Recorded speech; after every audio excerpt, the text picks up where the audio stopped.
I hope you're all getting ready for the Yule season. I hope you all had a wonderful solstice. We have now passed the time of darkness.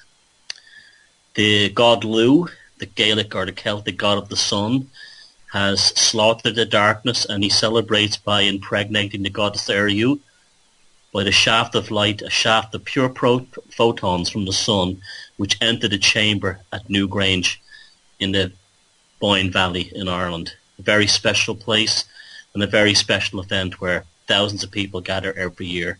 Not always does the sun penetrate, because some years it's cloudy. This year it was cloudy, but it doesn't matter anyway. The ritual has been happening for thousands of years and will continue to happen for thousands of years as a symbol of man's communion both with the earth and with the cosmos, and our place in both of it. And these things are lost during this time of year.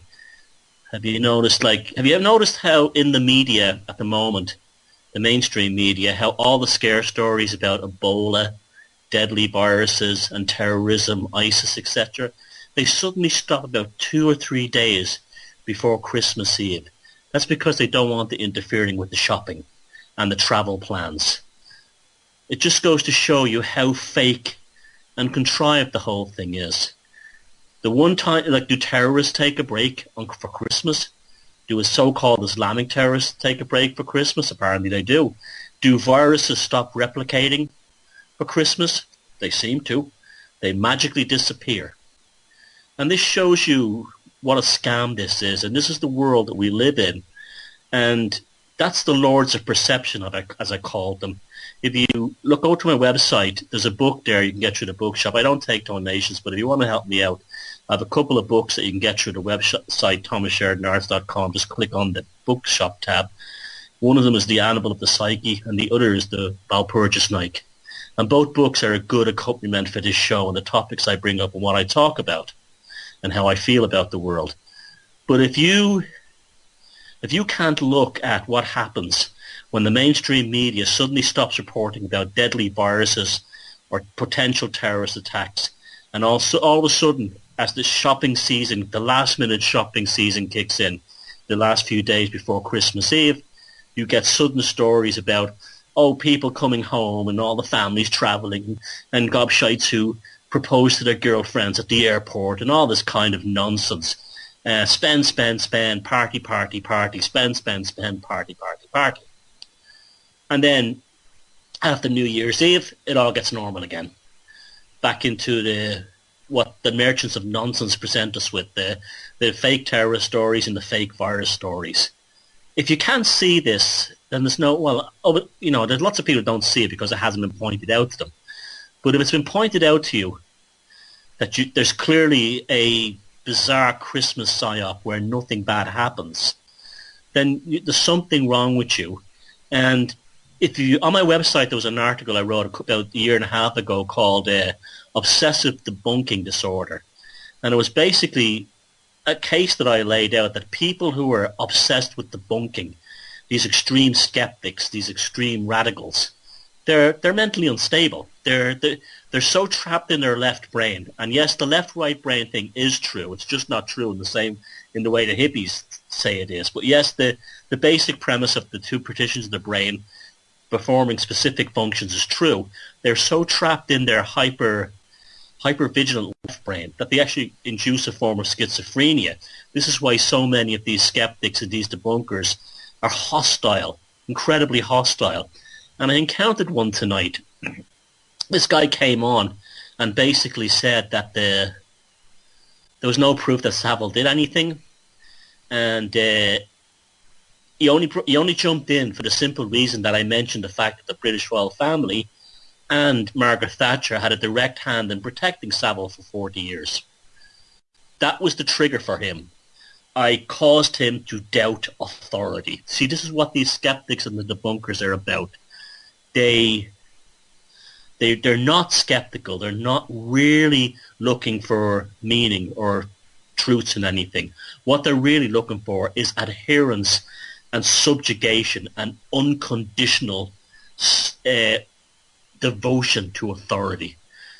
The more, like I said, I've always pointed out before that the higher educated, formally educated a person is, the more easier they are to brainwash, the more easier they are to control, because they've had to repeat everything an authority figure has told them right up until their PhD. There's no ability for them to think outside the box. It has to be exactly what the professors ahead of them, the tenured professors, expect from them, and to adhere to this framework and to these dogmas and to these statutes of limitations of their psyche.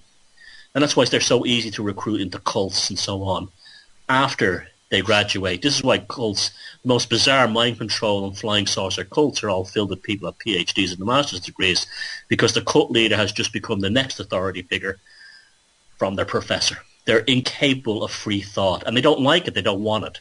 And that's why that guy freaked out tonight on Facebook when I simply just mentioned that Savile had been protected for 40 years by the British establishment. This is the mind of the skeptic. This is how they think. It's not about a quest for knowledge. It's a quest to defend orthodoxy, to build a wall around orthodoxy, to build a wall around authority, and develop a siege mentality. Do not be coming in here with anything that challenges my absolute faith and devotion to my authority figures in the mainstream media, in education, in leadership, and even as far as the stupidity of royalty. We're going to be talking about Prince Philip tonight. We're talking about a few interesting things tonight. I want to talk about the destruction of the music industry and several other things like that. It's as I says, we passed extreme darkness, and we're in a point now where the light is returning again, and the world is being restored. The solstice has passed. And it's an interesting time, this, because for me it's a very empowering and a very enlightening time.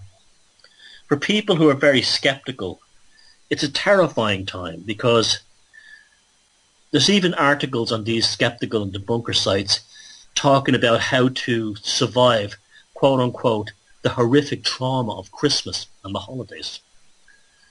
I mean, it's just ridiculous. Instead of them going to their, okay, if they don't believe in God and they're atheists and all this stuff, just go to your friends or your family's parties and enjoy yourself, for Christ's sake. Have some turkey, have a few drinks, sit down, relax. Oh no, they're traumatized. They're traumatized because they have to deal with it. So it got me, when this guy was acting like this tonight, I just decided to look up the history of skeptics. And I have this book on philosophy, and it says, the skeptics also quested for the good life, but their solution was odder. Skepticism was invented by Pyrrho. He lived about 300 years before Jesus, who thought, if Jesus existed, who explained that it was unwise to believe in anything. He allegedly carried this belief to extremes by walking near the edge of cliffs and in front of horses until he died at the ripe old age. Like Heraclitus, Sextus, who was a Sextus Empiricus, he said that skepticism produces happiness because by having no dogmatic beliefs, you become free from worry. See, that's true. I actually agree with that. If you have no dogmatic beliefs, you're free from worry. But the problem is with the skeptics is they do have dogmatic beliefs. Even though Sextus pointed out that all knowledge is relative and so untrustworthy, and that nothing can be ultimately ever proved, any proof itself has to be proved, and what proves that proof has to be proved, and so on ad infinitum. But in the end, all skeptics cheat, because they're always dogmatic about their one central doctrine, relativism, which leads to Darwinism and all these other things. So they're not even skeptics. What they have a dogma of their own, the infallibility of relativism. And I was quite upset by how on Christmas Eve this guy became hysterical. He was using like really incredible language towards me, like I was being grilled in the dock by a liar. And he was like, what did Savile do? How can you prove it? What did Savile... I mean, the guy was literally psychotic. He's psychotic because the solstice has passed, and those of us who try to be more sort of holistically grounded between a sort of, a more kind of inclusive state of accepting that maybe, the Hermetic maxim of as above, so below, there's some truth to it.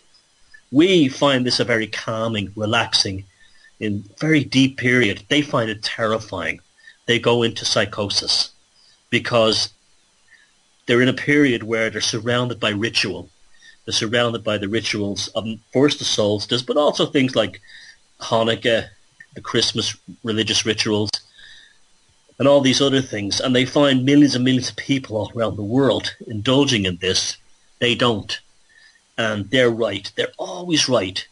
So watch out if you know any kind of like extreme atheists or these extreme debunkers, skeptic types at the moment. They'll be quite insane at this present time because they're in basically a psychic maelstrom that's composed of all the things that they believe are nonsense or do not exist, and having to face the fact that billions of human beings do accept and do believe these things, but they're always right. I was reading Colin Wilson's book. Actually, it wasn't. It was Colin Wilson's book on the Necronomicon, and there was a great paragraph in it where he speaks about H.P. Lovecraft, the horror writer. And as Lovecraft wrote his last story in 1937, his stories became more terrifying as the spectre of death came closer. But also 37 was an interesting time as well in this in the history of the world. We had the National Socialism reaching its zenith in Germany. We had the Bolsheviks going bonkers in the Soviet Union, in the Ukraine, killing anything that they felt they needed to kill in order to enforce their power. That's another thing about these skeptics. These skeptics are so rigidly, devoted to dogma that the same guy you would take today who may be talking about, who may call himself a liberal and defend gay rights and all this and defend this, that, and the other, if you were to take him and put him in his time machine and place him as a Russian in Soviet Bolshevik times, he would be defending Stalin's purges. If you take him to Germany, he would be defending the death camps under Hitler. That's how they are. It's always about authority. And H.P. Lovecraft was very much like that. He was a small town bigot from Providence on Rhode Island. He had he was a genius writer. That's probably, his bigotries and his prejudice probably made him that way. But he, towards the end of the end of his life, he not only did his stories become darker, but he was used terms like forbidden, hideous, loathsome, shuddersome, with increasing frequency, until the final story, the year of his death, 1937. That's how he was. He was exploding. Everything he believed, everything that Lovecraft believed to be, I won't use sacred, but sacrosanct, the same thing, I guess. It was falling apart in front of him, and his fears of the supernatural which he had created had always almost manifested as a tulpa inside his own mind. And that's what's happening with these people now. The rest of us were relaxing in the rituals. I'm not a Christian, but I go to Christmas dinners. I don't have a problem with that. I don't have a problem with people going to midnight mass. Right now, all over Ireland, people are going to midnight mass. There's nothing wrong with that. It doesn't bother me. I'm not a Christian. It doesn't bother me. I'm not Jewish. I'm not bothered by people lighting the Hanukkah lamps. We need ritual, because ritual is what grounds us to our community, but ritual also grounds us to the tribe. And we're losing our tribes. That's why we're increasingly finding soul tribes on the internet, on places like Facebook and all the social media. If you use it properly, you'll discover yourself as being part of a soul tribe, a different kind of tribe. And I think more and more people are finding themselves in that world as the reality matrix tumbles further and further into self-implosion. It's always a time that I recall from when I was a kid, the horror shows, the horror programs on the BBC. The BBC ran a phenomenal series, well, should we say year after year, annual event of ghost stories at Christmas. They were often commissioned for TV, but some of them were actually written by famous writers like Charles Dickens. And one that stuck with me very deeply as a child was a short film called The Signalman, starring Denholm Elliott. I think it was from 1975 or from 1976. It used to be on YouTube, but it's not there now for some reason. I guess the BBC commercial division, 76, pulled it. And I watched it as a kid. It's not only terrifying, it's also brilliantly made. Now, it tells the story of a signalman at a railway signal box in a remote railway branch in England, and a stranger who's basically exploring the area comes and visits him. It's brilliant. If you haven't seen it, you have to see it. The performance by Denholm Elliott is sublime, absolutely sublime. There's only 2 actors in it, and basically another actor playing a spirit, but it's not a speaking role. As these kind of historical dramas go, it's easily one of the best. But it was these ones and these programs like this were always produced at Christmas time, just like, because it was about that period after the solstice, New Year's Eve, Christmas Day, St. Stephen's Day, or Boxing Day as they call it in England. There's the veil is even thinner, I think, sometimes than Halloween. There's something there. And those of us who have a kind of I don't like the word spiritual, a sort of like a consciousness nature, we fluctuate between these two worlds. People who are highly skeptical, they find themselves having these same emotions, having these same synchronicities are also incredibly high at these periods. But these skeptical types, they have these same emotions we're having, but they believe them, or they've conditioned themselves to believe they're irrational. And this is what leads to psychosis within them. But what is also very interesting about this period of BBC horror dramas during the 70s was it was also the height of the evil within the BBC, where Jimmy Savile was preying at to the max, where the likes of Gary Glitter was the biggest star. And all these people would have jolly Christmas specials. It's a knockout. All these jolly Christmas specials hosted by these monsters. And it's almost as if the suppressed shadow of the BBC would be reflected within these horror stories. Because it always comes to the surface, and this time of year it does come to the surface more than any other. I was reading there a couple of years ago, listening on the radio, they said that more antidepressants are prescribed and taken around this time of year than any other time of year. More women and children are admitted into battered wives shelters at this time of year than any other time of year.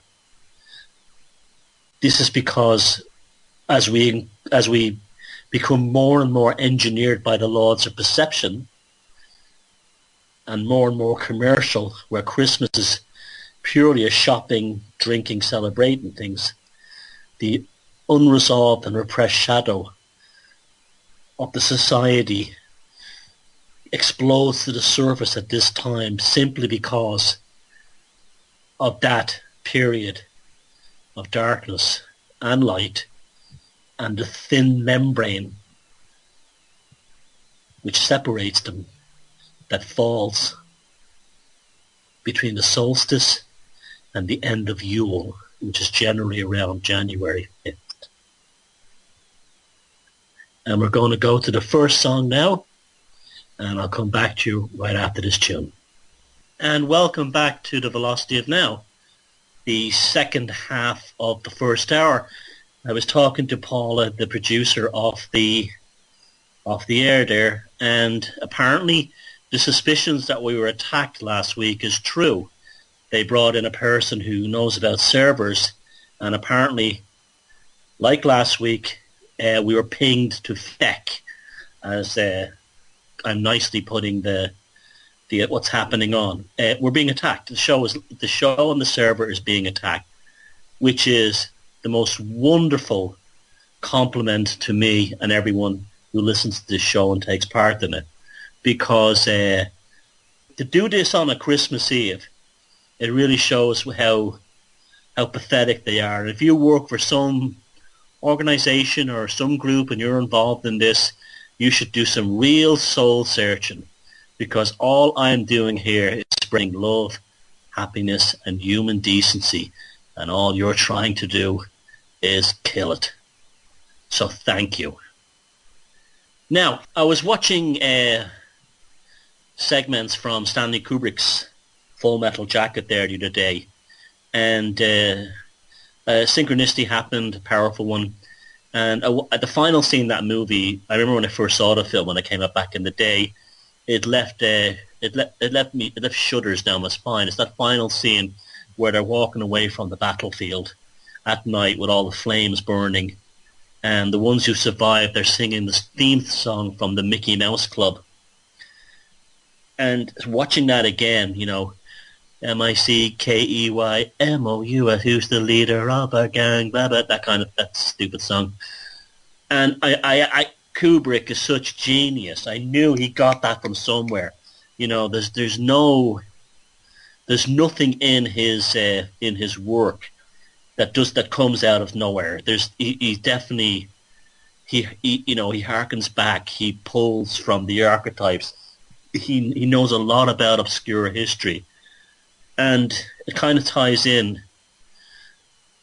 Actually, I know exactly what he based it on. You know, I know what it was. He based it on an historical event that took place during the 7 Years' War,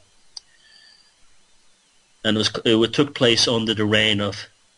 Well, actually, I was studying this for a new film I'm producing called From Prussia with Blood, Frederick the Great, or Frederick II of Prussia. After the Battle of Lutheren, the Prussians won an incredible victory against an overwhelming Austrian army. The Austrians were trying to take back Silesia, which is now present-day Poland. And the Prussians, under the leadership of Frederick the Great, won an astounding victory. They not only killed twice as many Austro-Hungarian troops as they lost, but they lost no flags and captured something like 50 plus Austrian flags. Now, you say, what's the big deal of a flag?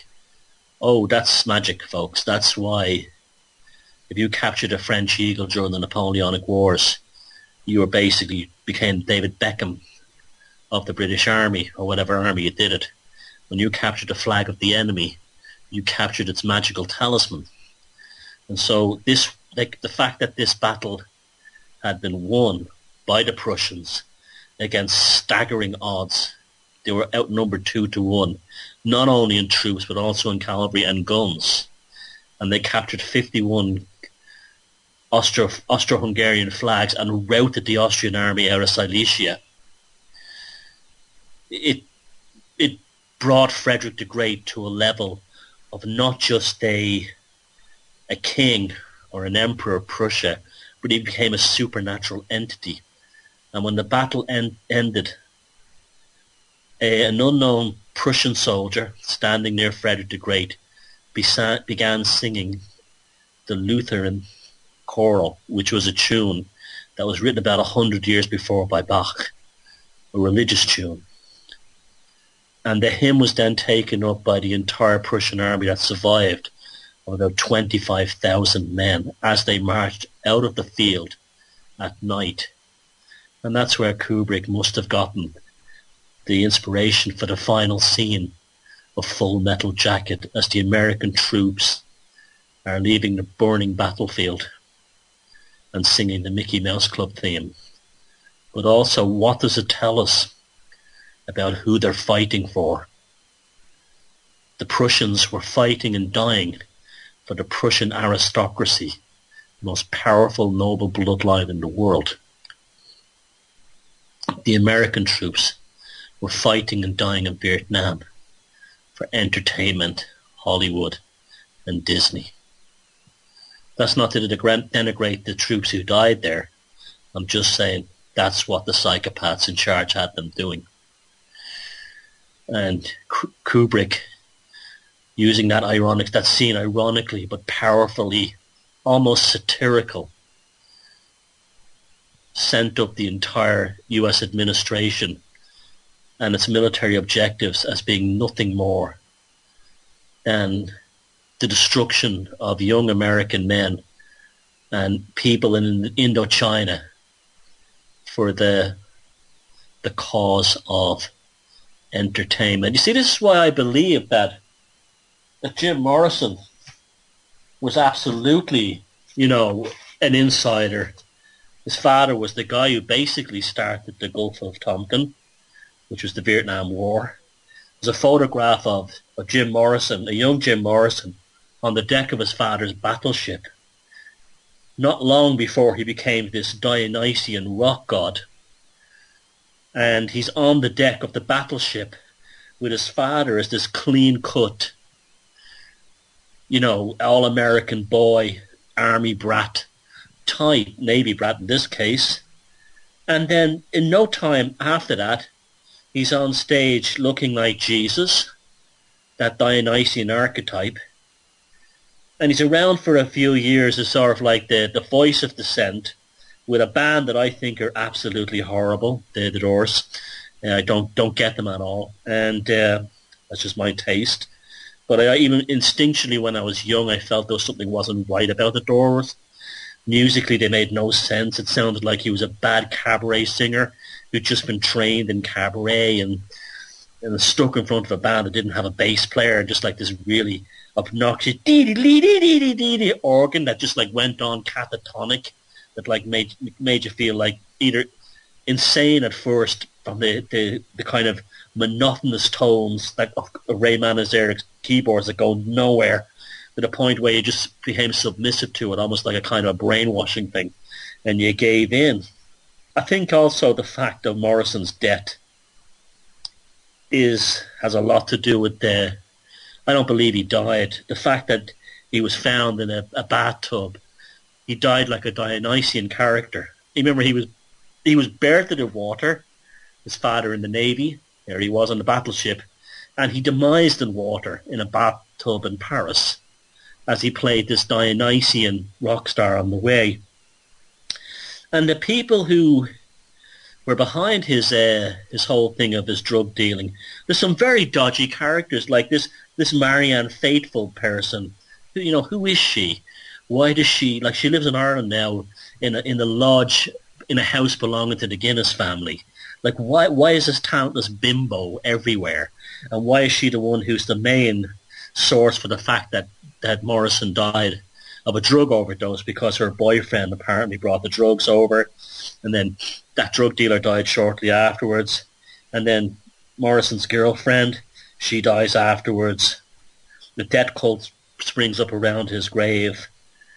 And even there was about 2007, there was a journalist for the New York Times, I think his name is Sam Bernett, claimed that Morrison, he died of a massive overdose in the toilet of a nightclub in Paris, at the place called the Rock and Roll Circus, and his body was, in order to not implicate the drug dealers, was brought back to the apartment and dumped into the bath.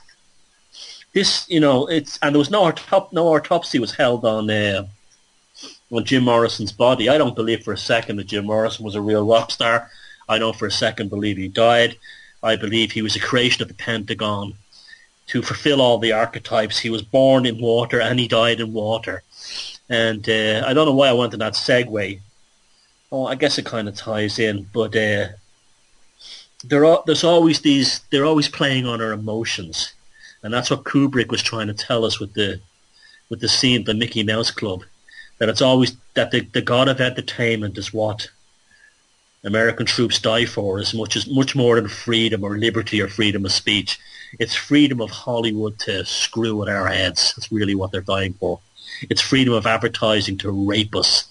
It's freedom of speech for politicians to bamboozle and fill us full of crap. That's what the freedom is about. That's what they die for.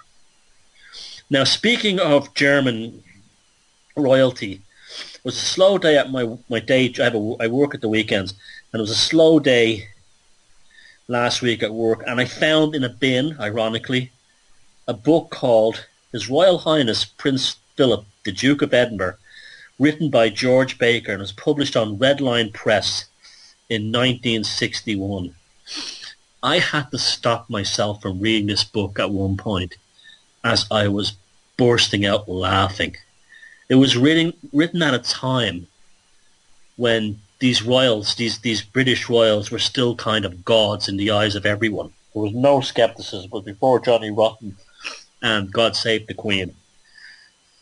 And to read this book and the language it's written in, it's almost like a religious devotion to the consort of the present Queen Elizabeth. He's amazing. He's just amazing. Prince Philip is. I read this book and he's amazing. If he played football in the school team, he was so good. He could have played for Manchester United or Barcelona. That's how good Prince Philip was at football. If he played a game of cricket, he was definitely professional level. He could have represented England in a test match against the top players of Australia, the West Indies, and South Africa. He was a naturally brilliant cricketer. If Prince Philip, if he got on a horse and played polo, he was world-class polo player level. The sycophancy and the endless adulation of this Muppet is unbelievable. I was waiting for them to tell me when he had a 20-inch penis. But when you read the book, and the reason I read it, A, for boredom, but B, in this kind of post-awakening time, we can see the lie behind the official narrative. You really do read those spaces behind the lines. And it's also been very good for my own, me, very interested in the Prussian aristocracy and their relationship to the world. And so it just confirmed how Germanic these aristocrats who run the world are. Now, Prince Philip was born in 1921. His father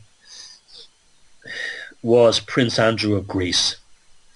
Now, this guy, Prince Andrew of Greece, wasn't even Greek. He was Danish, and he was educated in Prussian military. Here we go again. I'm always telling you, the Prussian military style. And he decided to leave the Greek people, nice guy that he is, in a war against Turkey and capture Asia Minor, where most of the people would have been ethnically Greek anyway, from the Ottoman Turks. The military invasion of Turkey went okay for a while. They did fairly well. There was nothing wrong with the Greek army and their tactics. And then the Turks, basically on the outskirts of Ankara, which is almost in central Turkey, so they were almost practically into Asia at this point, organized themselves, regrouped, and hit back at the Greeks, and they hammered the bisto out of them.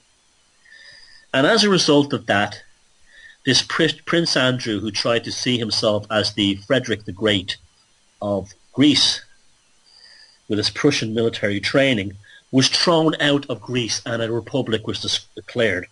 And young baby Prince Philip, was born in Corfu, off the coast of Greece and Ireland, as a exiled king. Now the book at this point gets even funnier. It talks about his disadvantaged childhood. Now, he was so poor. Prince Philip was so poor as a young boy, right, that he didn't want to bother his parents to buy him a new winter coat, so he started a fund. And he started a fund with a pound note that he was given for Christmas by the King of Sweden. Now, how many of us have been given a pound note by the King of Sweden?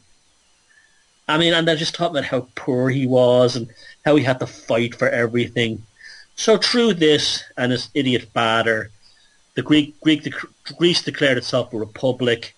They ended up first in Paris, where he went, he lived a charmed lifestyle, but they still trying to make out he was poor. And then he went to Germany. And it gets very interesting when he was in Germany, because we've all seen the famous photographs of him marching at a Nazi funeral. And what's really amazing is there was nothing English about him or the family. He was pure German, Danish, Prussian. The Greek thing didn't even come into it. Now, to prove that, he had 3 sisters, right? Now, they were related to the princes of Hesse, okay? Germans, aristocrats, Prussians, okay? Now, his 3 sisters had to be, were all, the typical royal thing. They were married off. They were all made sure to be married off too. Sophie married, it's one of his, all 4 sisters were wed. Prince George of Hesse-Darmstadt, nice English name that, married Cecile, the father of the Grand Duke of Hesse, Germans, which had a grandson of Queen Victoria herself. Her consort was Albert, who didn't even speak English, Prussian. Then Margarita was married to Prince Gottfried of Hohenlohe-Langenberg. He was descended from Queen Victoria, inbreds, being grandson of Alfred, Duke of Edinburgh, and the Saxe-Coburg-Gotha. And finally, Theodora's marriage, her husband Berthold was a son of Prince Maximilian of Baden. So they all married Germans. Not only that, one of the sisters married a high-ranking Luftwaffe officer. So while the people of England were told the royals they're taking care of us during World War II, and they're looking after us, Prince Philip's brother-in-law was organising the Luftwaffe bombing of poor people in the East End of London. Right? This is royalty for you folks. It was all, it was... When he was in Germany, he had to leave Paris at one time, and he went to Germany, and he studied at the Salem School on the shores of Lake Constance. He was given, of course, his big dowry to make sure he didn't go poor, but he's still portrayed in the book, this official biography, as being a poor little boy. And, of course, the Nazis come along. And how did Prince Philip react to the Nazis? Now remember, this book was published at a time when we had not seen those pictures of Prince Philip marching with guys in SS uniforms. But it says here, in George Baker's book, Philip found them comic. Their strutting goose steps made him laugh aloud as they passed in the street, as an outraged nasty official promptly pointed out. But his sister and brother-in-law had no illusions about them. They were dangerous men. The Nazi creed was spreading like a flame in a gorse throughout Germany. A new leader had arisen who was promising revenge for the humiliation and defeat of the Treaty of Versailles. Germany was to be for the Germans. Well, he would have been very happy there then. Already many had died because they opposed the new movement. Then a man who brutally trampled to death by 5 Nazis, and their new leader praised them. This was no time or place for Philip to jeer openly at what he found absurd. Princess Theodora was equally anxious for his safety, and that of her own family decided to send him back to the care of his uncle, Lord Mountbatten, in England. This is like a total rewrite of history to make this German, this Corfu German Greek aristocrat look like a kind of a working class impoverished guy who stood up against the Nazis while his brother-in-law was dropping bombs on London, and the rest of the family were all tied up in the Prussian aristocracy, who we all know, from Albert Speer to Werner von Braun to Rudolf Hess, did not swing at the gallows at Nuremberg when everyone else did. One rule for them, even in times of horrific war, and another rule for us. And there's even a funny part in the book where Prince Philip, his first encounter with Queen Elizabeth was going to, you see, they talk about, it was so hard for the British royal family, so very, very hard during the war, that they had to, instead of having their usual ball and gala ball at Buckingham Palace, they had to retreat to Windsor Castle and perform a pantomime, which young Philip found very amusing. So while V-weapons and Luftwaffe bombs from his brother-in-law were pounding British cities, this guy was they were having a really hard time having to make do with just a pantomime in Windsor Castle. Now, it gets interesting how they deal with these guys in the military. He was not a British citizen at this point. He was still Greek. He had not, and that's another thing too, he had not been stripped of his Greek citizenship by the Republicans in Greece. And so he was sent into the Navy as a kind of a neutral officer. Very strange, and he wasn't directly involved in combat because he's an aristocrat. They're not going to risk his ass on the battlefield. And so he was actually involved in things like merchant navy escorts, troop escorts from Australia to Europe, that kind of thing.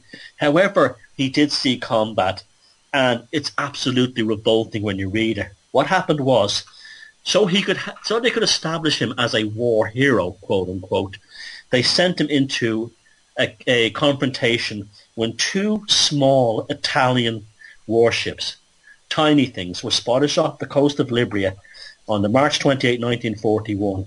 And Prince Philip, inside his massive British battleship with their huge 15-inch guns, and another battleship at close range, bombarded and exploded and literally vaporized these two defenseless Italian cruisers.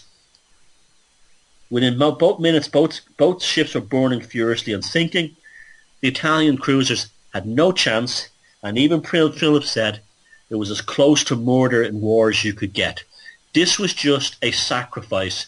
Two small Italian warships were blown to smithereens by two massive British warships, so Prince Philip could have a war service combat record. So after the war ends, and it's never explained why, he's out of the blue, on the same day he becomes a British citizen in 1947, on 18th of March 1947, the London Gazette announced, among some 800 others, his naturalisation as a British subject. It was as Lieutenant Philip Mountbatten. He took up the Mountbatten name, not Battenberg, as it really originally been, as his new British name. He wasn't Holstein, Schwein, whatever his real German name was anymore. And he's basically a Mountbatten raised by the very sinister and appalling as his protege, Lord Louis Mountbatten. And the same day, he becomes engaged to Queen Elizabeth. Out of the blue. Out of the blue. And it goes on to talk about the whole thing of them getting to know each other. What a weird way to live, right? Okay? And then it talks about their early days of marriage. And it tells us that they had no money. Like any young couple starting out in life. The Queen and the Queen-to-be, Princess Elizabeth and Prince Philip, the Duke of Edinburgh has been made, had to live off a modest income. So they were staying in some palace. They were refurbishing it in priceless antiques that were given to them from around the world. And Prince Philip, of course, when they moved in there, worked with the top architects, even though they were a poor new married couple, to rebuild this palace, this castle. And he showed tremendous ingenuity in working with architects to save space in their modest home of 32 bedrooms.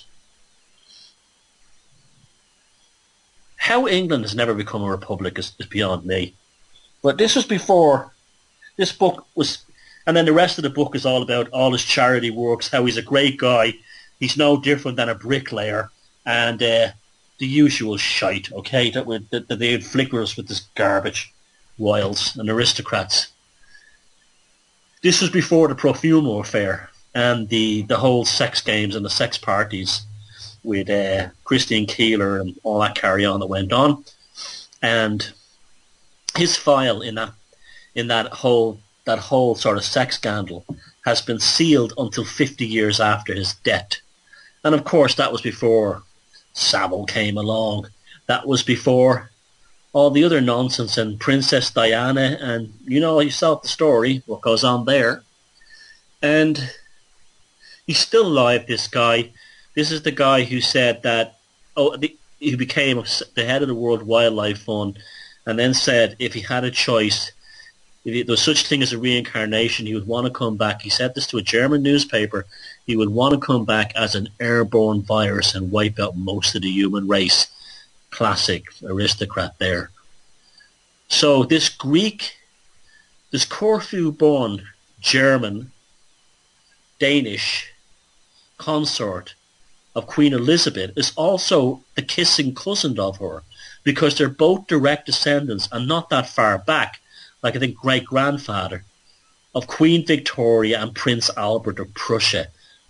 His three sisters are all married to Prussian or German aristocrats who themselves, if you look back in their history, go back. Now, why is this?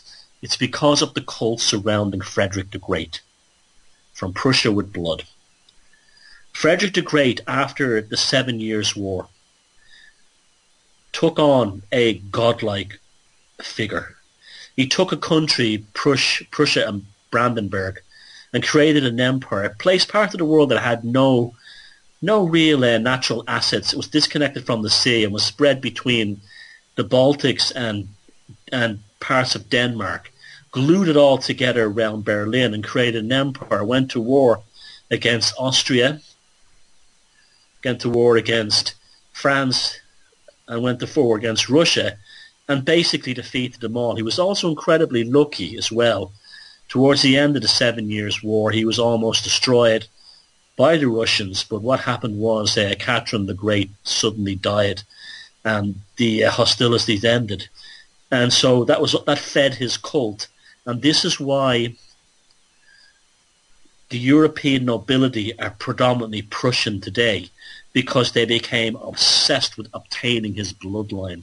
They wanted the blood of Frederick the Great king. Even the Nazis, 1942, made a very good movie called The Great King, Le Gros Krong. It was specially commissioned by Joseph Goebbels. The film's actually very good and actually shows quite a moving part of the scene in the film of the Lutheran choral at the Battle of Lutheran in 1757. Goebbels was trying to glue the mythology of Adolf Hitler with that of Frederick the Great or Frederick II. So they wanted his blood. They're obsessed with breeding, you know that. They're obsessed with bloodlines. They're obsessed with obtaining that blood and feeding it into themselves. And yet, you ask anybody, even the people in the alternative media, you say to them, who's the big families? You get about the Rothschilds, the Rockefellers, the Goldsmiths. Now, invariably, you will come to Queen Elizabeth II, but no one ever thinks that it all goes back to German aristocracy. Rothschilds, they were employed by the princes of Frankfurt. The Goldsmiths were British, that English came from Germany. Even Henry Kissinger is German. British royal family, almost pure Prussian at this point. And so are many of the royal families that exist in Europe. Yet you never hear about German monarchy, but it's there. It still exists. It never went away. It didn't go after the empire was dissolved, and Hindenburg didn't. The empire of Bismarck was basically dissolved at the end of World War I, and Hindenburg's attempt to revive it only to fail because National Socialism took over. It never went away. The peerages and the privileges of the Prussian aristocrats not only continued, not only prospered, but are secretly behind the scenes, mainly through their work in Switzerland. Switzerland must be basically thought of as a kind of an experimental lab. You see, after the defeat of Napoleon, the Treaty of Paris in 1815, the Prussians in particular had learned an awful lot about social engineering and human behavior through the experiments that had followed in the French Revolution. So they learned from these things, and they created the unification of Switzerland and turned Switzerland into a neutral, autonomous nation, not because they loved the Swiss, but because they could implement their experiments to use on the rest of us in Switzerland, and Switzerland became a kind of laboratory. Oh, it's just chocolates and cuckoo clocks. Me arse it is. It's much deeper than that. That's why they had the head of Nestle, that little chocolate company, saying that water wasn't a human right. Switzerland is their laboratory, and the Prussian aristocrats are still the main scientists. And it's the greatest secret, and it's the hidden story that we never hear about.